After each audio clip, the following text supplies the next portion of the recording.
Welcome, and we will start, of course, with a bracha. Baruch atah Adonai Eloheinu melech haolam asher kitshanu b'mitzvotav v'tzivanu la'asok b'divrei Torah. Amen. So we're continuing where we left off. We just got started, and oops, I don't know why that's doing that. All right. I don't know what that was. All right. So I guess we were here. So God was speaking to Noah, was telling him stuff, right?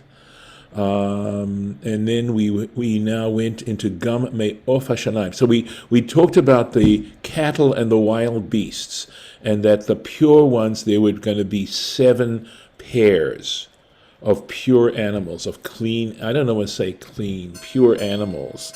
And we discussed the fact that pure meant that they would be placed, that they could be placed on the altar in future time. So what's interesting is that he also mentions Gam Me'of Hashamayim, also from the birds of the heavens, Shiva Shiva. 7, 7, in other words, 7 pairs, Zachar Unkeva. And here he says, he doesn't say Ish ve'ishto. He says male and female. Lechayot zera al pnei kol haaretz. In order to, and even though Chai, we know that Chaim means to live, to cause to live would be the way to understand this. It probably is an abbreviated form of Lahachayot, which is hifil, causative. And I felt that the word sustain was a good word here.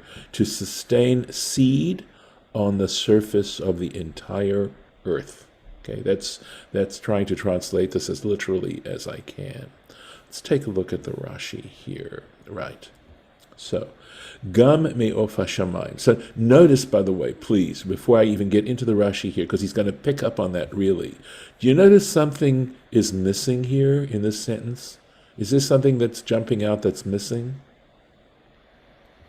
It doesn't say Torah. It doesn't mention anything about pure, about the birds being pure in this sentence. Just talks about the birds, right? So Rashi picks that up right away, and he says, "But tahorim hakatuv medaber." Scripture is speaking about those birds that were pure. And incidentally, even though it doesn't say it explicitly, there were only 2 species, and they're actually subspecies of one species of bird that was actually sacrificed, that was actually involved in sacrifice. And guess what bird that would be? Chicken? Doves or pigeons. Doves or pigeons. So in a way, is there a certain anticipation here where the Torah is being extremely literary here? So Rashi is saying we should understand that the Torah is only referring to pure species. So now, Tahor, there are many species of birds that are kosher, that are considered tahor. But if tahor means here that they are able to be placed on the altar, then that would be what we're talking about. And I think that from a literary standpoint, that is significant. That the bird that returns to that brings the olive branch is the dove. It's a guess. It's not. It's simply there. It's just simply suggestive. Yes. Rabbi, Yes. I cannot understand how a lion and a lamb could go together, because a lion would eat that lamb up. I mean, he brings in these wild animals, and how can they separate like that unless God says, no, I'm going to let them be, tamed until they get out again, and then they can go their normal way. But I just can't Okay, understand. so there are a few possibilities to answer your good question. Okay, one possibility is that there were different chambers for each animal. They weren't just one big group mass of animals, but that in fact we were told earlier on that he was to make chambers for this ark. Okay, kinim ta'aseh. But it could be that you know I think that, or kanim, and a cane is like a nest, right? So that it's quite probable that they were separate chambers for each animal. And again, I want to be careful about being overly literal over this from these passages, and to understand that there's an overall point to be made here in this particular story. And it's not history. Okay, it's not what it's supposed to be. It's literary. It's telling us truths that are literary truths, meaning, human reality truths, and not from a historical point of view. So that's one possibility. Also, and I know that I wanted to share this with you, what was the diet of human beings at this particular time? What is Vegetation. Right. They were all Vegetarian. vegetarian. Right. So the possibility is, this is another answer, that at this particular time, all the animals were vegetarian as well. It's possible. I'm not saying it's definite. I'm just simply saying that since human beings were vegetarians, it's quite possible that animals were vegetarians as well. That's another answer to your question. All right? So, One but more the question. easiest answer is that yeah, okay, I'll take it in a second. The easiest answer is simply that they were placed in separate chambers. Okay, but yes, go ahead. The question is, did he bring seeds into the ark? I mean, what about the trees? The trees bear fruit. If the trees were destroyed by the flood, there Yes. would be no trees. He must have brought seed into the Okay. to plant again. Okay, very good. So it's a good question. So it certainly appears, and we would have to say this from the story itself. Your question is a great question, but the fact that after the flood subsides and the ark is there for a period of time, what does the dove do? The dove brings an olive branch. So clearly the seeds of the trees did not perish in the flood. Oh, Otherwise, because Noah certainly never had an opportunity to plant an olive tree, okay, he never went out the ark. So there's your indication that the vegetation, plant life, survived the flood. okay. All right. So, but it's a great question. The other question, of course, that you might ask is, how about the fish, right? Because Yeah, okay, well, of course, fish survive in water, but there is yeah. suggestion elsewhere that the waters were boiling. Okay, and that fish wouldn't be able to survive in those. But from what we know, Noah did not take fish.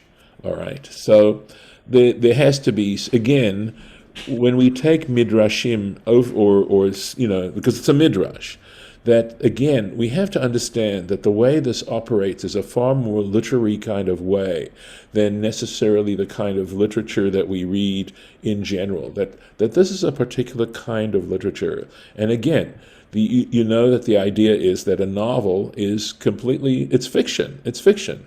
So why do we read fiction if it isn't the truth? Because there is truth that lies behind stuff that may on its surface be fictitious, and yet that very same stuff may bear for it, truths about human life, of thought and reality, etc., etc. And I think we have to understand the Torah in this particular way too. Does it mean there never was a Noah, there never was any relationship? Well, there certainly may have been something like that, but the truth is, trying to piece this together so that that it bears historical truth, I think is going in the wrong direction, and I think ultimately you lose the value of it because it doesn't hold up well to it. Example, by the way, if they ever discover an ark that looks like the pictures that we've all seen of arks, which have a stem and a stern, I would say that's a fictitious ark. The Torah itself uses the term teva. Here it is. There's the word teva. And the word teva in other contexts means nothing but a box, a container. Okay? And again, I've made this point many times, which is the reason why you put a stem and a stern on a boat is because you want it to go from point A to point B. Noah wasn't going from point A to point B. He was only wanted to go in one direction, and that was up. Okay? Now, whether the stem and the stern give the boat more stability, etc., that may be a different issue. But whether it is more stable because it is shaped like that or not, I am just not in any position to comment on. but I know it's made that way so as to go in a particular direction. All I right. got So, one more. well, Okay. I have a question too. Yes. So, oh, sorry, Lisa, maybe you want to go first. No, go ahead. You can go ahead. Go ahead. No, thank you. Thank you so much, David. I've been trying to interject.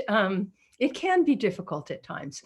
So the thing about Harlan that you brought about the lion and the lamb, I was thinking also that there's, if the lion and the lamb are laying down together, then there's hope and there is peace. Where there might be strife, there is peace.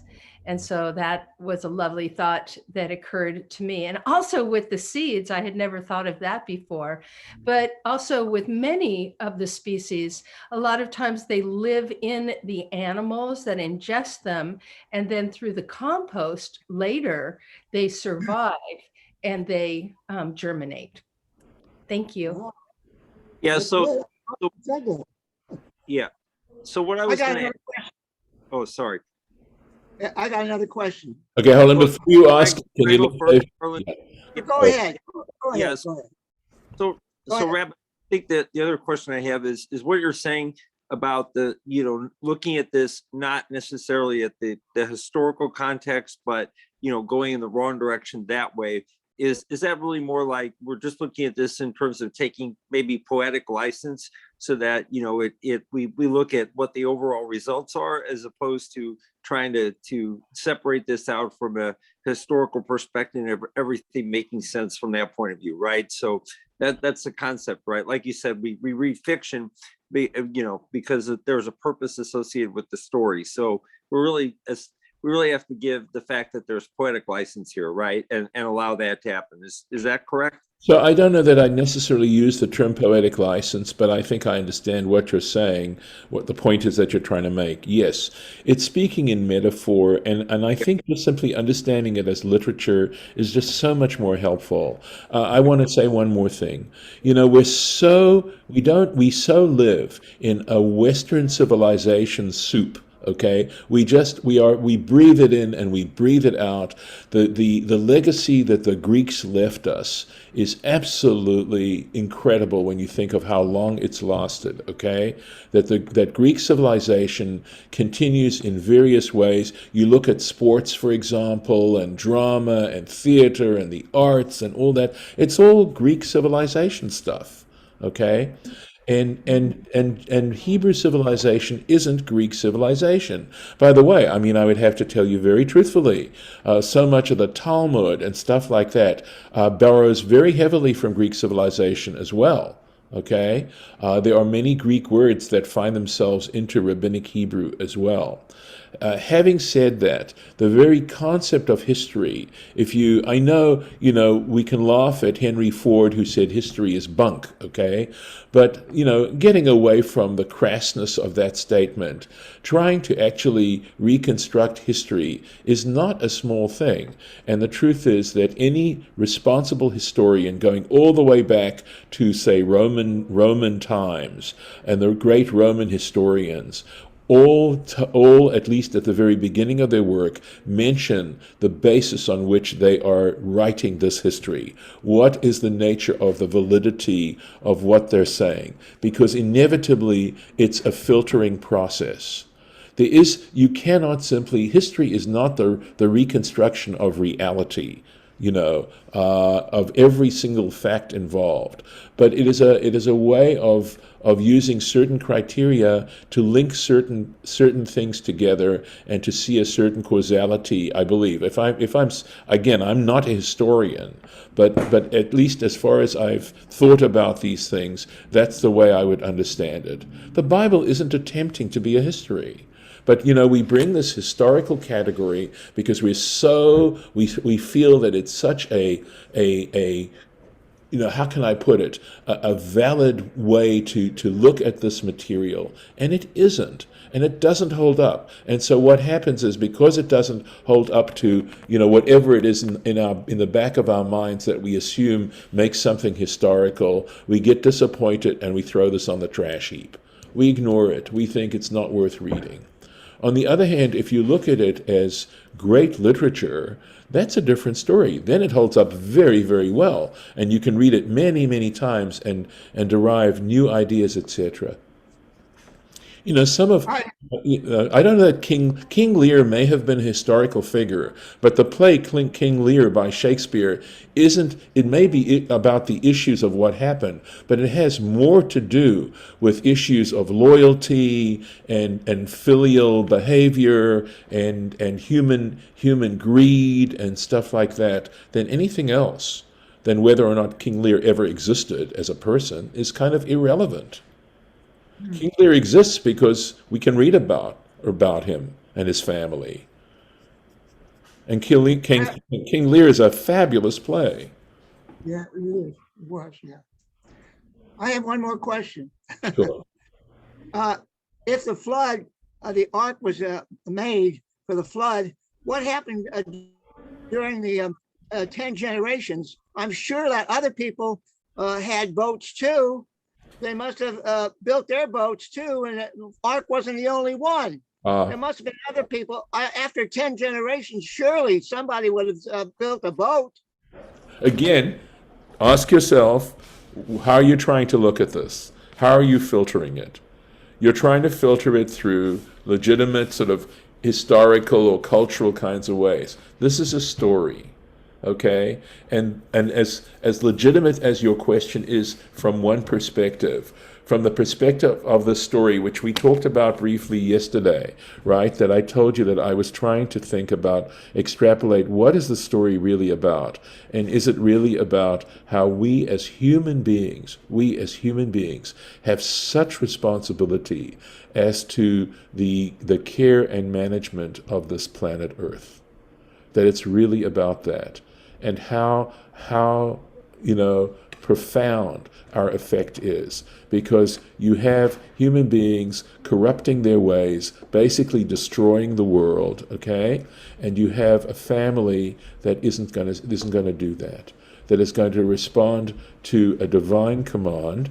And again, that bears further discussion as to what are we talking about, because I think if I were to try and say it in a brief kind of way, responding to divine command is trying to respond to what we feel is the voice of creation, of the ultimate purpose of why we're here to begin with, and trying to figure that out and trying to hear those voices. And here they are, able to let the world survive. Now we know that the story of Noah is found in other Mesopotamian tracts, okay?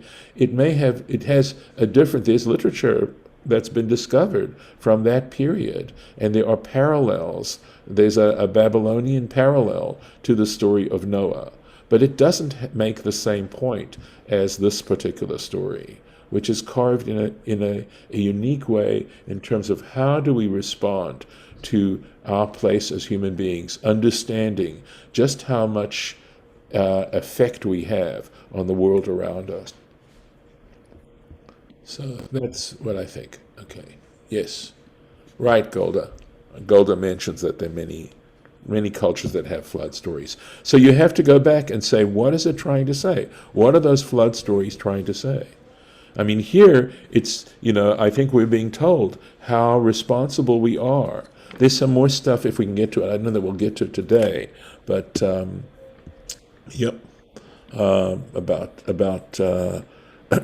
God's relationship to the world. In fact, there's a reference back to Genesis, which I bookmarked it because there's a reference to it. So let me see. I don't know that we'll get to it today, but perhaps this week we will. Okay, so let's see. So we were saying that when we were talking about the birds and how we're talking about the pure birds. Just to finish this off, V'lamad satum min hamaforash. And this verse, you learn out how to interpret. In other words, he's giving us a principle of biblical interpretation, and that is that you learn out the hidden from the explicit. So the previous verse explicitly talked about pure animals. And even though this verse doesn't talk about pure animals, we understand that that's what it's referring to. And that's a very important principle of interpretation. Okay. So let's go on.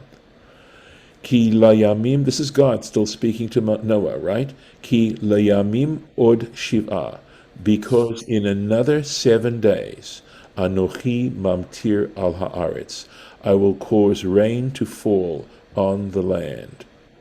Arba'im yom, or on the earth, Arba'im yom, 40 days, for Arba'im laila, and 40 nights. And there is a significance to the 40 clearly. And we'll see what our tradition says is the significance. Umachiti, and I will blot out, I will wipe out, et kol hayakum, all existence, asher asiti, which I made. By the way, this, it could have ended kol hayakum, but the fact that God adds these two words, that the Torah adds these two words, which I made, adds a certain poignancy to the fact that here we have divine creation, and creation being such a disappointment, to the point where God wants to destroy it, doesn't want to tolerate anymore. May al pnei ha'adama, and this is off the face of the of the land, or the of the earth, right? So aretz, land, eretz, land, adama, earth, something like that, because there is a distinction. Let's take a look and see what he says here. This could be where this is where I made the reference. That's the reference. Okay, so ki liyamim od shiva, because in another 7 days. So got 1 week to go, right, before this all starts. So he says, look at this. This is just lovely from Sanhedrin Kufchet, from the tractate Sanhedrin, page 108. Elu shiva yemei evlo shel mitushelach hatzadik. These 7 days are the 7 days of mourning for Methuselah, the righteous. Shechas HaKadosh Baruch Hu, because the Holy One, blessed be He, took pity, al kvodo, regarding His honor. Ve'ikev et hapuranut, and He delayed the punishment, period. Se v'chashov, if you go, Rashi says, if you go out and figure out, calculate, shnotav shel metushelach, and you figure out Methuselah's years, the timsa, you will discover, shehem kalin bishnat shesh ma'ot shana l'chayei Noach.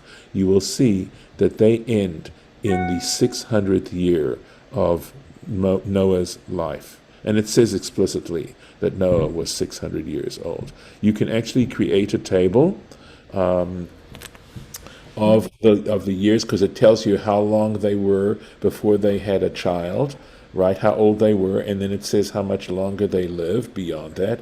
And you can set up a table and see who was alive when certain people were born. Okay, I mean, it's a pretty straightforward table. You just have to set it up. Okay. Ki liyamim od, for in another, in several more days, right? Another, in this case, 7 days. Mahu od. So why do we have this word od, another? What's another coming to tell us? Zman achar zman. Okay, so he says this is a period of time following a period of time. Ze nosaf. Okay. This is a period of time added al me'ah ve'esrim shana, on the 120 years. Okay. Rabbi, Yes. were the people warned on those 7 days that they were going to be destroyed? I mean, God destroyed the good people along with the evil people. I don't understand that either. Rashi says that earlier on. He says when things get to a certain point, okay, the good die along with the bad. It's called, in Greek, there's a Greek word for this, androlomusia. And we had dealt with this last year. Yeah. Androlomusia ba'la olam. So the good, unfortunately, perish with the bad, when there are enough bad. Yeah. It just gets to a point where you can't, I mean, remember, there were 10 generations, and this started with the generation of Enosh, right? The 3rd generation after Adam is where this all started, where human beings started to behave this way. Okay. All right.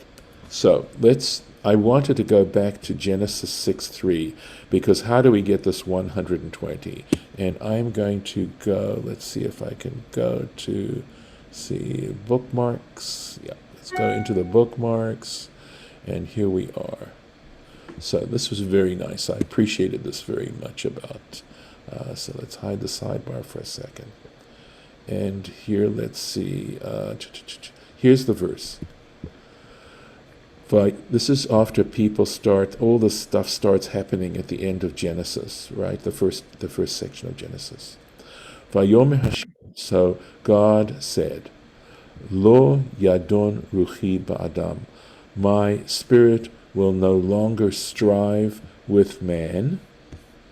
Remember, you got these people living all 900 years, right, at a time. La'olam will not strive forever with man. Beshagam hu basar, inasmuch as he is also flesh. And we need Rashi to explain the point of that. And here's the payoff.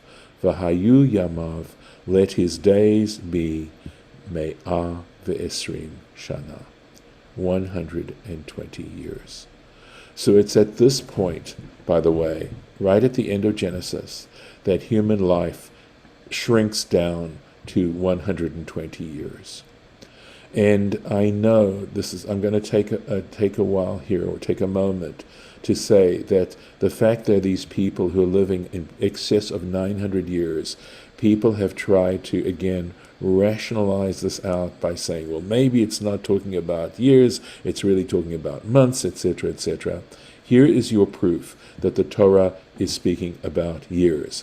It's saying, again, understanding the Torah as a literary creation, that there is a point that's being made from a literary point of view when the Torah talks about all these people lasting over 900 years, and not a single one lives to 1,000. And we have, of course, in Psalm 90, 1,000 years in your sight is like a day that is passed, like a watch in the night.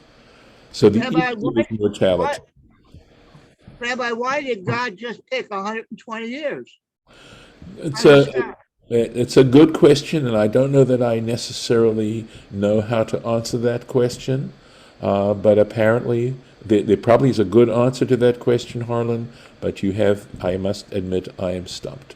I do not know specifically why God chose 120, but I imagine it is a significance to it. Moses And maybe, lived 100, yes, he did. Moses lived 120 years, and he was vibrant. He was still good. Yes, Moses right. lived 120. He could have lived longer. Right. So, yeah. You know that there was a woman in our congregation, Elsie Rich, who lived to 110. That is how long Joseph wrote. In the Bible, Joseph lived to 110. I think Joshua did too. But she lived to 110. And she was fully, fully cognizant, etc., etc.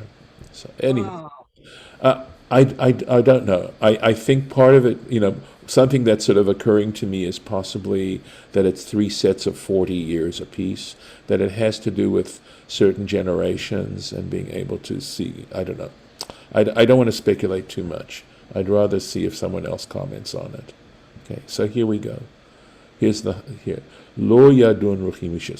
So we're still dealing now with how long God can tolerate how, human behavior, okay, and we'll see what he says, okay. So he explains, Lo yitraem v'yariv ruchi. So it's God speaking about himself and saying that he is not going, yitraem is like to experience pain and anger and stuff like that.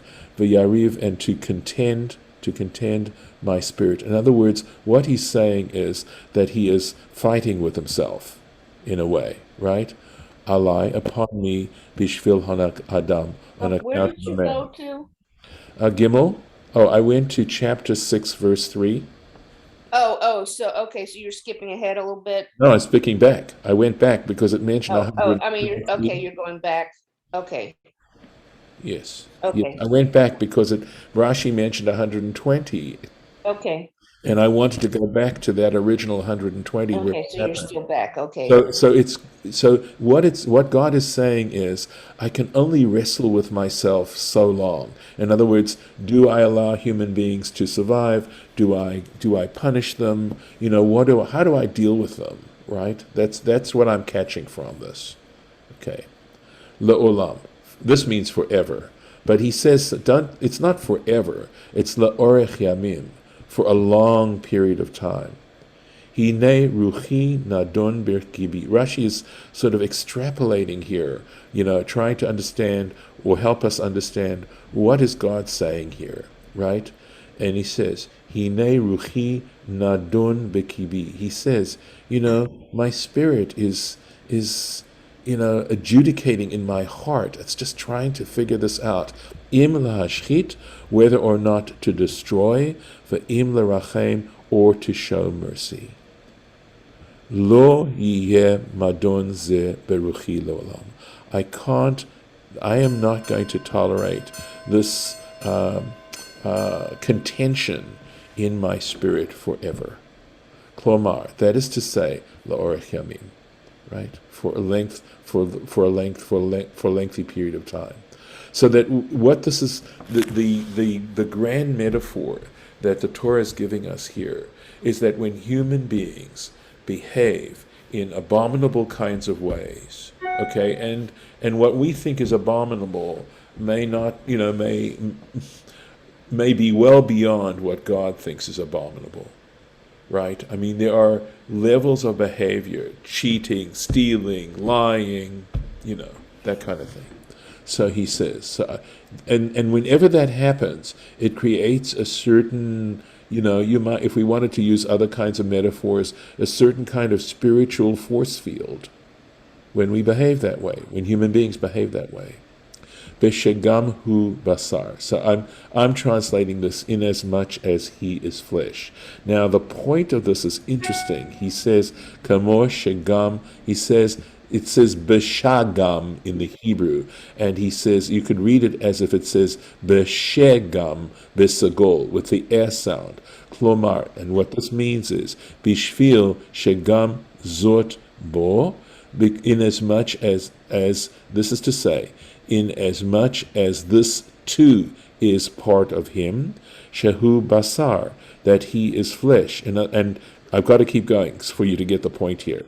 V'afal pichen, and despite the fact that he is only made out of flesh, he's only a flesh and blood creature, eino nichna, he does not submit lefanai, before me. He doesn't submit himself before me. Uma im ye'esh, what would have happened were he made out of fire, or davar kasher, or something much harder, much more durable? In other words, we know that flesh rots, okay? And nevertheless, human beings are stubborn, and they resist God, and they don't want to do it. Ain't no one gonna tell me what to do, right? Okay? So, this is so when it says beshagam hu basar, what Rashi's explaining to us is God is saying, look at this. Human beings made out of flesh, and look at how they're behaving. Huh, can you imagine? Okay. And then Rashi goes into some other stuff where he gives examples where the grammar is such. So I don't know that that's so important for us to do. Here we go. So let's It's see. 10:03, Rabbi. Okay. All right. So here is this thing about his days will be 120 years. So let's see if there's anything there. We'll continue tomorrow and take a look at that 120 years that Rashi talks about here. So we'll pick it up here tomorrow. And I'm going to stop the share and thank those who have been following, and I hope they've enjoyed it. And please God, continue tomorrow.